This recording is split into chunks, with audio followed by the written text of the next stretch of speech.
Hello. I think today's Thursday, right? Well, anyway, we're almost at the end of the week. I was just getting ready to fix my lunch, and I thought I would kick off my little videos with my top favorite store-bought spices and flavors and blends. These are things that we use in my house sometimes daily. Sometimes I just pull them out for special occasions, but they're my favorites. And until I start being able to sell my own blends, I wanted to share them with you. So the first one that we use a lot, the kids love it. It replaces soy sauce for me, is liquid aminos. I think the flavor is a lot stronger. I can use a little bit less. The kids love it on rice. I love it on just about anything Asian inspired. I think it's great. This one is brand new to me. I just discovered it last weekend, and I'm telling you, I will not have this in my house ever again. It is incredibly delicious. It's what I used on those steaks I grilled.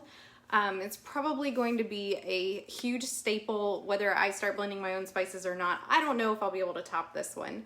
It is a buttery steakhouse blend, and you can actually taste the flavor of the butter in it, which is just incredible on a steak. I don't know if you guys have ever topped a freshly cooked steak with a pat of butter and some seasoning, but I'm telling you, if you haven't tried this, you have to get it. And if you want links posted below to any of this stuff, I'm sure I can hunt it down and post it because I know I'm kind of flashing it on and off. I also use this on a roasted chicken.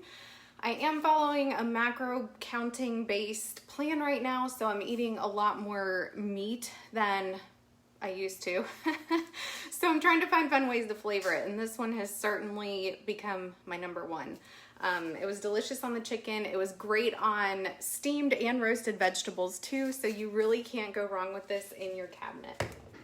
My next one, used pretty much daily, is this Morton Nature Seasoning. It is no MSG. I think this one probably has salt in it. I think you can get a salt-free version. We love salt around here, so I'm not too sad if it has salt in it, but I use this on buttered pasta for the kids and myself. I love just a plain, simple buttered pasta with herbs and spices on it sometimes for a quick, easy dinner. So this is used on meats. I use it on vegetables, whether fresh or cooked. I enjoy it for that. Sprinkle this on pretty much anything and everything. It's just got a really nice, easy, kind of light flavor to it. It's not too intense. So it's just something quick and easy to pull out of the cabinet. Pretty much anything Weber you will see in my house. Love Weber seasonings. I think they do a fantastic job of balancing savory, a little bit of sweet. So it's just anything that you want to throw this on. This one's a gourmet burger one. It does do amazing on burgers or anything. I throw it in meatloaf, so it's also good with pretty much anything beef. However, I don't know, this buttered seasoning might take its place. And there is one that I don't have in my cabinet, but I tried at my dad's house. I think it's by Jess. I don't know. I'll have to post a link to that one for sure. I can't remember her name, the girl who created it, but she did an amazing job with this particular seasoning that my dad used on burgers. It could probably go on steaks as well. I'll have to hunt that one down because it will be in my cabinet sooner or later. Black garlic. So I don't actually enjoy cooking with this. For some reason it gets kind of sweet, which I lean more towards the savory when I'm cooking. I don't do a whole lot of sweet stuff unless I'm making a barbecue or something like that. But anyhow, black garlic is delicious as a finisher on steak, on pasta even, if you enjoy garlic, which if you don't enjoy garlic, you may not want to cook with me because everything I cook will probably have garlic, whether it is powdered or fresh. So, and the kids are here with me today, so there may be interruptions, just an FYI. But anyway, garlic, fresh or powdered, absolutely delicious. I also sprinkle that on pretty much everything. And since I love to bake, I have two of my favorite vanillas. This one was very expensive. It was at Costco. Yes, Curtis, buttered pasta. I agree. I would eat it every night, but my macros now tell me otherwise.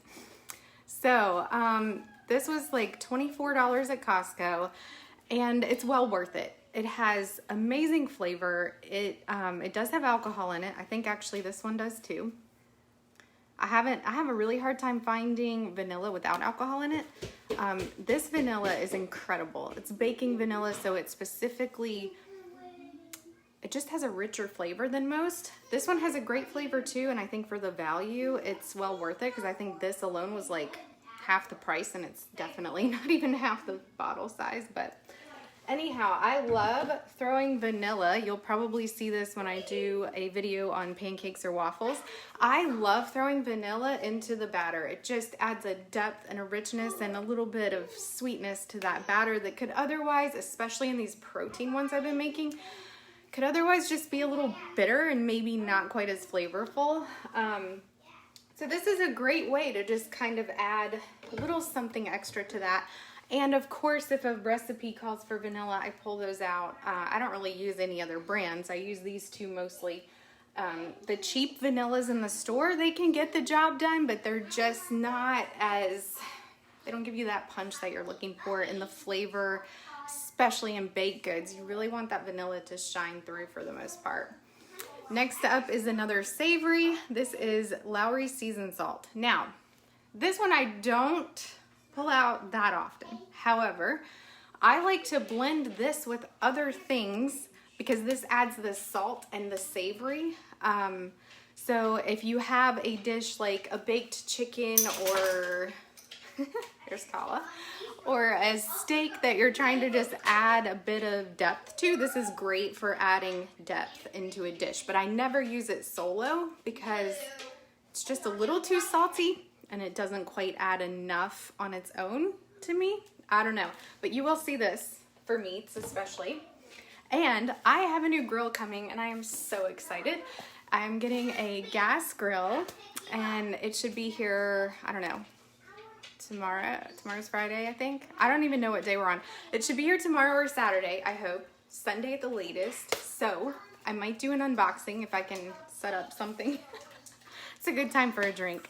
Anyhow, Everything Bagel is up next. I posted about this the other day, and I love throwing it on things that have vegetables in them, and especially cream cheese, because my God, of course, it's gonna taste good with cream cheese. So since I am trying to be a little healthier, you know, if I'm having a piece of whole wheat toast and I throw on some cream cheese to bring up my fat macros, toss this on there, doesn't taste as bad, right?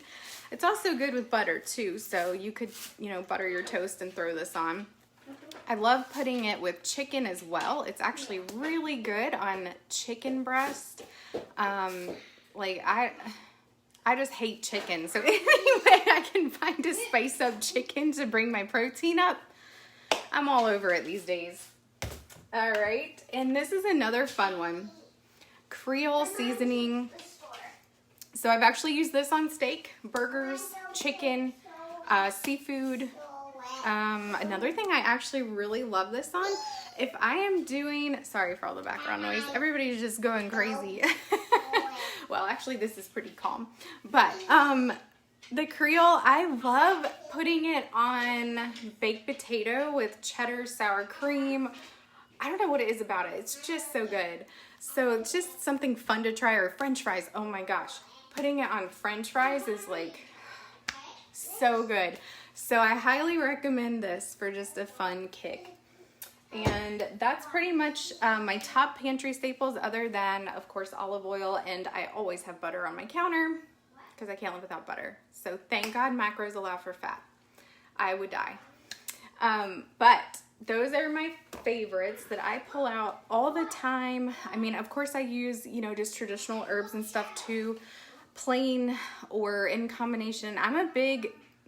That's one thing about my recipes that I'm kind of having trouble narrowing down, because when I'm cooking, I go by taste. If a recipe calls for only certain spices, I start with those things as a base and then I build off of that. So I have a really hard time saying, oh yeah, just salt and pepper it, or oh, I just love oregano, because I never eat those things alone. I combine them and play with them and mix them, and That's part of the joy of cooking. So in my recipes, or once I start doing some cooking tutorials, if you guys get confused, lost, or have questions about what I'm using, please don't hesitate to reach out. I'm happy to answer anything and everything. And I look so forward to seeing you guys again soon. If there's anything else you want to learn about, or any certain subjects that you're interested in me covering or going over, I know that Angie had posted about bread making, so I am so excited to do some bread making, especially around the holidays. I just love homemade bread. So if there's any other topics that you want, please let me know. Otherwise, I will see you guys soon. Hope you have a fabulous afternoon. Bye.